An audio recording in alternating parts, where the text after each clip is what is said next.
हेमंत विश्व शर्मा जिंदाबाद हेमंत विश्व शर्मा जिंदाबाद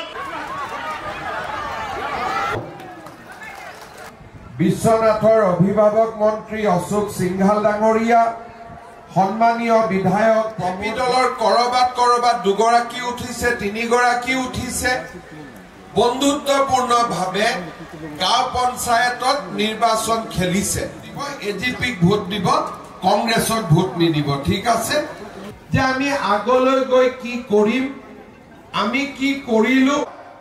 আমি দালিও কম দামত দিম নিমখো কম দামত দিম চেনিও আমি কম দামত দিম আমাৰ তলৰ কাৰ্যকৰ্তা সকলৰ গাড়ী মটৰ ঘৰ সব হৈ যায় সহজতে হৈ যায় আৰু কম ঠিক আছে তাৰ পিছত সাকমাতা গণেশ সুনিতা তাতি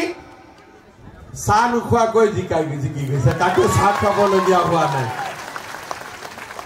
ইলেকশনত নুঠিলে আনকন্টেষ্ট গলে এটাই লাভ যে কাকো চাহ খুৱাব নালাগে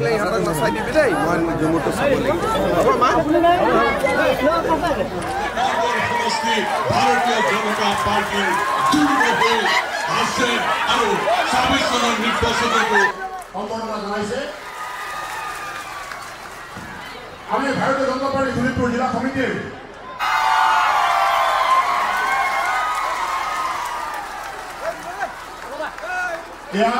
ভাৰতীয় জনতা পাৰ্টি শোণিতপুৰ জিলা সমিতিৰ তৰফৰ পৰা ৰাজ গান সব ধুনীয়া ৰাতি ফাংচন হলে নাই ইয়াতে হৈছে ভালে কুশলে হৈছে ধুনীয়াকৈ হৈছে মনবিলাক ফূৰ্তিত আছে নে নাই ভাল হ'ব নে বেয়া হ'ব ভাল হ'ব নহয়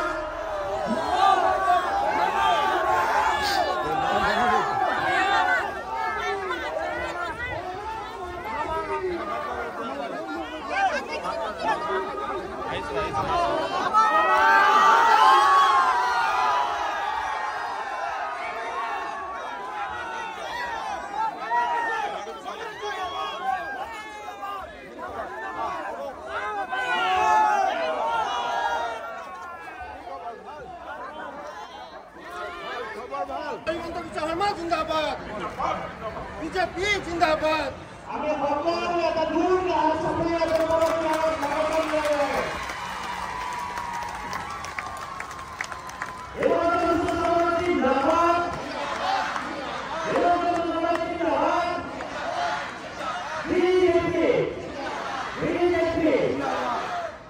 আমাৰ ৰাজ্যখনত চৰকাৰ কোনে চলাইছিলে স্বাধীনতাৰ পৰা আটাইতকৈ বেছি দিন আমাৰ অসমত চৰকাৰ চলাইছিলে কংগ্ৰেছ দলে আৰু তৰুণ গগৈ ডাঙৰীয়া অসমৰ 15 বছৰ মুখ্যমন্ত্ৰী আছিলে মই কিমান বছৰ মাত্ৰ 4 বছৰ অহা 10 তাৰিখে 4 বছৰ পুৰা হ'ব তৰুণ গগৈ কিমান দিন আছিলে 15 বছৰ আৰু কংগ্ৰেছ কিমান দিন আছিলে হিসাব কৰিলেতো বছৰৰ পিছত বছৰ ওলাব এতিয়া ৰাইজে মোক কওক কংগ্ৰেছৰ দিনত এনেকুৱা কোনখন আঁচনি আছিলে যাৰ কাৰণে ৰাইজে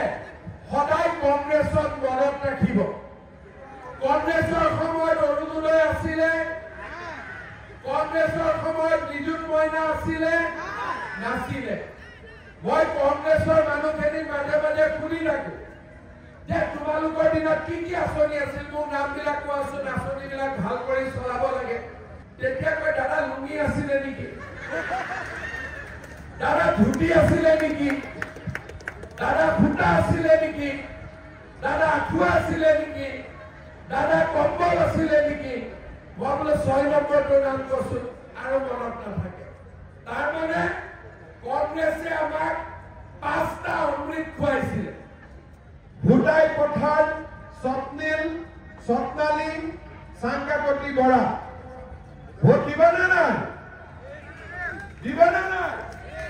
ডাঙৰ কৰি ক'ব লাগিব দিবানে নাই বঢ়িয়া এইটোৱে সমষ্টি জিকিবানে নাই বাইদেউ ডাঙৰ কৰি ক'ব লাগিব জিকিবানে নাই কাছমাৰী প্ৰাঞ্জল দাস জিকিবনে নাই প্ৰাঞ্জল দাস আশীৰ্বাদ কৰক জিকিবতো আৰু উৰিয়াম গাঁৱত গীতাঞ্জলি হাজৰিকা আনকন্দে জিকিছে উৰিয়া গাঁও বাইদেউ চাউল খুৱাবলৈ দিয়া হোৱা নাই চবেই ঘৰত গৈ চাহ খাই ল'ব ঠিক আছে সামগুৰি সমষ্টিৰ বাটিয়া গাঁও সালমা খানম কোনোবা ব্যক্তিয়ে যদি ভাৰতত চাকৰি কৰি পাকিস্তানৰ পৰা দৰমহা লয় চৰকাৰক গম নোপোৱাকৈ পাকিস্তানলৈ যায় আৰু ল'ৰা ছোৱালীৰ নাগৰিকত্বৰ কথাও ৰাইজক নকয় তেতিয়াহ'লে আইনে যি ব্যৱস্থা ল'ব লাগে ল'ব সেপ্টেম্বৰ মাহৰ 10 তাৰিখৰ আগতে আমি আপোনালোকৰ সন্মুখত প্ৰতিবেদন লৈ আহিম We have clear evidences of his visit to Pakistan and Nepal. At appropriate time, before month of September, we are going to produce it. So, teoluke ticketor namot ji toka poisa rajniti kori ase. Tar karone teolukor kajia pesal hoy, bodnam amar hoy. সেই কাৰণে মই আশা কৰোঁ কংগ্ৰেছ দলে যাতে এইবিলাক টকা পইচা collection কৰাৰ কামত নানামে 30 লাখ টকা লৈ আকৌ 50 লাখ লৈ বেলেগ এজনক টিকট দিয়ে মাৰপিট হয় দায়িত্ব আমাৰ মূৰৰ ওপৰত পৰে সেইকাৰণে মই এছপি কৈছোঁ ভাল কৰি তদন্ত কৰক ৰাইজৰ সন্মুখলৈ বিষয়বস্তুটো লৈ আহক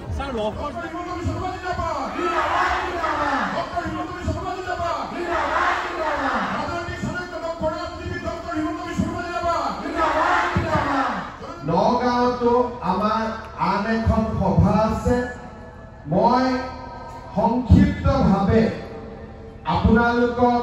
মোৰ মনৰ কথাখিনি ক'বৰ বাবে চেষ্টা কৰিম প্ৰায় 40,000 অৰুণোদয় আঁচনি ইতিমধ্যে ফৰ্ম বিতৰণ হৈছে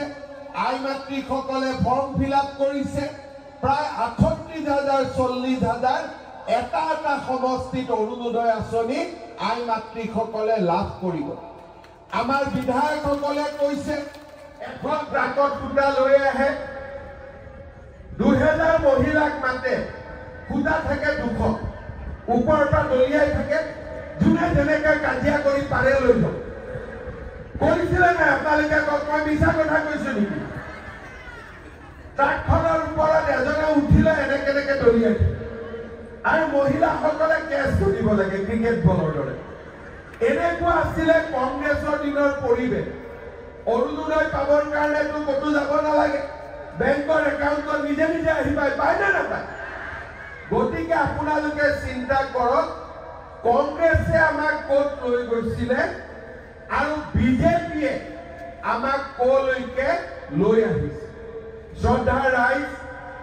মোদী ডাঙৰীয়াই কোভিডৰ সময়ত আমাক বিনামূলীয়া চাউল দিয়া আৰম্ভ কৰিলে যাৰ ঘৰত ৰেচন কাৰ্ড আছে তাৰ পিছত আমি অসমত আৰম্ভ কৰিলোঁ যে যাৰে ঘৰত ৰেচন কাৰ্ড থাকিব তেওঁলোকে আয়ুষ্মান ভাৰত আয়ুষ্মান অসম আঁচনি পাব এইবাৰ মই এটা নতুন চিন্তা কৰিছোঁ কলেজত যেতিয়া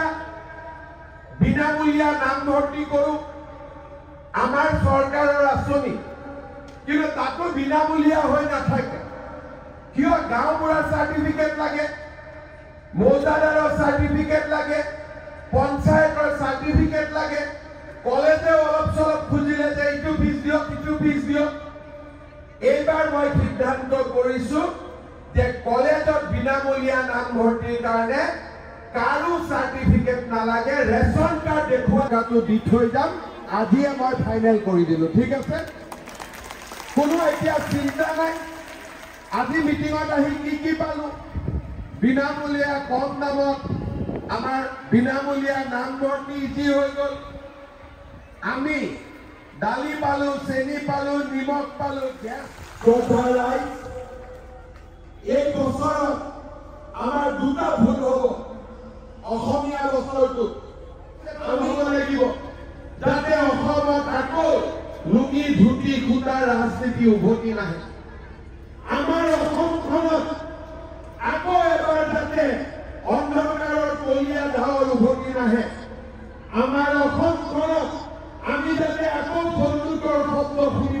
নহয় আমি সেইখন অসমৰ বাবে নিজক প্ৰস্তুত কৰিব লাগিব দুলুমণি বৰা দাস জিকিব নে নাই একদম হাত চাপৰি কৰক আশীৰ্বাদ কৰক ৰাণী বসুমতাৰী আশীৰ্বাদ কৰক জিকিব নে নাই শিৱচৰণ সাহু পঞ্চায়ত জিলা পৰিষদ সকলোকে আপোনালোকে বিজেপি এজিপি দলত ভোট দিব য'ত হাতী আছে তাত পদুম নাই য'ত পদুম আছে তাত হাতী নাই তাৰ মানে হাতী মানে পদুম পদুম মানে হাতী হ'ব গতিকে সেইধৰণে আপোনালোকে সকলোৱে ভোট দিব পুনৰ এবাৰ সকলোকে মোৰ নমস্কাৰ জনালো প্ৰণাম জনালো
খবৰ ভাল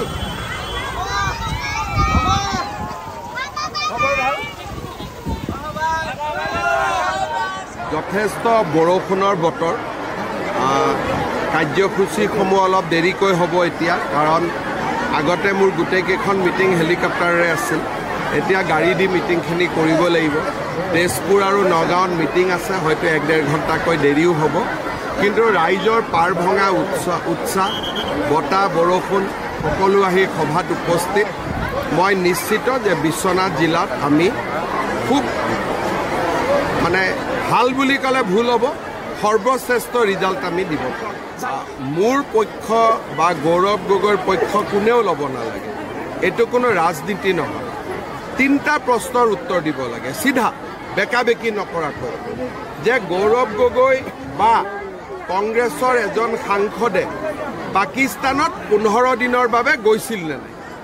আৰু এই 15 দিন পাকিস্তানত যাওঁতে তেওঁ কাক কাক লগ পালে যদি গৈছে এইখিনি কথা অসমৰ মানুহকতো জনাব লাগিব দ্বিতীয়তে তেওঁৰ পত্নীয়ে চাকৰি কৰে ভাৰতত দৰমাহে পাকিস্তানত তাৰমানে পাকিস্তানৰ এজেণ্ট হ'ল নে নাই এই কথাটোতো আমাক জনাব লাগিব দ্বিতীয়তে তেওঁৰ ল'ৰা ছোৱালী দুটা নাবালক আৰু তেওঁৰ ল'ৰা ছোৱালী নহয় এইটো তৰুণ গগৈৰো নাতি নাতিনীয়া তেওঁলোকৰ নাগৰিকত্বটো কি এতিয়াতো নিজে ঠিক কৰিব নোৱাৰে নাগৰিকত্ব কি দেউতাক মাকে ঠিক কৰে গতিকে যিজন দেউতাক মাকে যদি নিজৰ ল'ৰা ছোৱালীক ভাৰতীয় নকৰে তেওঁৰ নৈতিকভাৱে অসমৰ পৰা সাংসদ হ'ব পাৰিবনে নাই আৰু সাধাৰণ নাতি নাতিনীয়ে নহয় তৰুণ গগৈৰ নাতি নাতিনীয়ে অসমৰ ৰাইজৰ জানিব অধিকাৰ আছেনে নাই এই 3টা কথা তেওঁ জনাই দিয়ক আৰু বাকি নজনা কথাখিনি সেপ্টেম্বৰ মাহত মই জনাই দিম প্ৰদ্যুৎ দলৰ গাড়ী এইটো কংগ্ৰেছ দলৰ ভিতৰুৱা কথা আৰু মই নগাঁও আৰক্ষীক অৰ্ডাৰ দিছোঁ ইনষ্ট্ৰাকশ্যন দিছোঁ যে আজিৰ ভিতৰত যাতে এই ঘটনাৰ লগত জড়িত ব্যক্তিক এৰেষ্ট কৰে ইতিমধ্যে ব্যক্তিকেইজনক আৰক্ষীয়ে চিনাক্ত কৰিছে কালি তেওঁলোকে বিজেপিয়ে কৰিছিল বুলি কৈছে কিন্তু কংগ্ৰেছৰ নেতৃত্বত হোৱা বুলি ইতিমধ্যে এছপিয়ে কৈছে আপোনালোকে মোক কওক যদি ধিং ৰূপহীটো বিজেপি আছে তেতিয়াতো কংগ্ৰেছে ৰাজনীতি কৰাই বাদ দিব লাগে য'ত আমাৰ মন কী বাত নহয় য'ত আমাৰ বুথ কমিটি নাই য'ত আমি 2000 ভোট নাপাওঁ তাত ক'ৰ পৰা বিজেপি থাকিল যদি বিজেপি কংগ্ৰেছে কয় ধিঙত আছে ৰূপহীত আছে চামুগুৰিত আছে নতুন চামুগুৰিত বাগবৰ আছে, জনিয়া আছে, চেঙা আছে, এইটো বিজেপি আৰু একো কৰাৰে দৰকাৰ নাই, 126টাতে জিকিব। তেওঁলোকে কালি বিজেপিয়ে কৰিছিল বুলি কৈছিল, কিন্তু এছ পিয়ে চিনাক্ত কৰিছে যে কংগ্ৰেছৰ নেতৃত্বতে এজন ব্যক্তিক তেওঁলোকে জিলা পৰিষদৰ টিকট দিম বুলি কৈছিল, নিদিলে, তেওঁ আক্ৰমণ কৰিছে এই বুলি মোক এছ পিয়ে জনাইছে, কিন্তু ইনভেষ্টিগেশ্যনত আমি নদুৱাৰ সমষ্টিত যি বিজেপি সকলো পঞ্চায়তত আনকণ্টেষ্ট হৈছে, কিন্তু কংগ্ৰেছে অভিযোগ কৰিছে যে এইটো ভয় ভাবুকুৰীয়া মনোনয়ন কেঞ্চেল কৰিছে। নদুৱাৰত আমি বিনা প্ৰতিদ্বন্দ্বিতাৰে জিকিছো, বিশ্বনাথত জিকা নাই। ইলেকশ্যনৰ পিছততো কংগ্ৰেছে নিজেই ক'ব পাৰিব ক'ত ভয় ভাবুকি দিছে, সমৰ্থনতো থাকিব লাগিব। য'ত ইলেকশ্যন আছে তাতো জোৰ কৰি কেণ্ডিডেটকেইটা মাত্ৰ থিয় কৰাই থৈছে, কোনো কেণ্ডিডেটক একো সহায় কৰা নাই। কংগ্ৰেছৰ কেণ্ডিডেটখিনি কংগ্ৰেছ পাৰ্টীয়ে পোষ্টাৰ এখনো দিয়া নাই বনাই পেলাই, মোৰতো দুখ লাগে সিহঁতলৈ, একো দিয়া নাই।